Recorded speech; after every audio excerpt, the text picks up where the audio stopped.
महत्त्वाची बातमी, नागपुरातील अपघातातील ऑडी ही बावनकुळेंच्या मुलाचीच होती असं यावेळेस चंद्रशेखर बावनकुळे यांनी माहिती देताना म्हटलंय। सुषमा अंधारेंनी यावेळेस बावनकुळेंवर आरोप केला होता, निष्पक्ष चौकशी करावी असं चंद्रशेखर बावनकुळे यांनी म्हटलेलं आहे।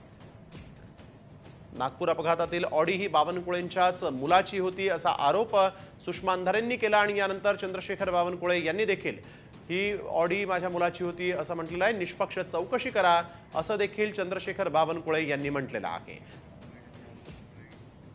माझ्या मुलाच्या नावाने ती गाडी आहे आणि पोलिसांनी पूर्ण चौकशी केली पाहिजे, कोणालाही वेगळा न्याय लावू नये आणि पोलीस इन्क्वायरीमध्ये जे जे दोषी असतील त्यावर ती कारवाई केली पाहिजे।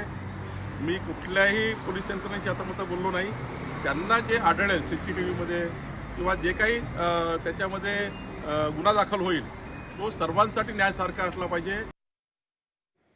तर सुषमा अंधारेंनी नेमका काय आरोप केलेला आहे पाहूयात। सुषमा अंधारे आपल्या ट्विटमध्ये म्हणतात, नागपूरच्या रामदास पेठमध्ये महागड्या ऑडीनं गाड्या उडवल्या, मद्यधुंद अवस्थेत असलेल्या चालक संकेत बावनकुळे असल्याचं समोर आलेलं आहे असं सुषमा अंधारेंनी म्हटलंय। मात्र आश्चर्य की आरटीओनं गाडीचा नंबर न नोंदवता ही गाडी सोडून दिली। चंद्रशेखर बावनकुळेंसाठी कायदा वेगळा का असा सवाल सुषमा अंधारेंनी विचारलाय। या ऑडीनं 2 गाड्यांचं नुकसान केलं होतं, जोरदार धडक दिली होती आणि त्यानंतर आता राज्याचं वातावरण जे आहे ते तापलेलं आहे।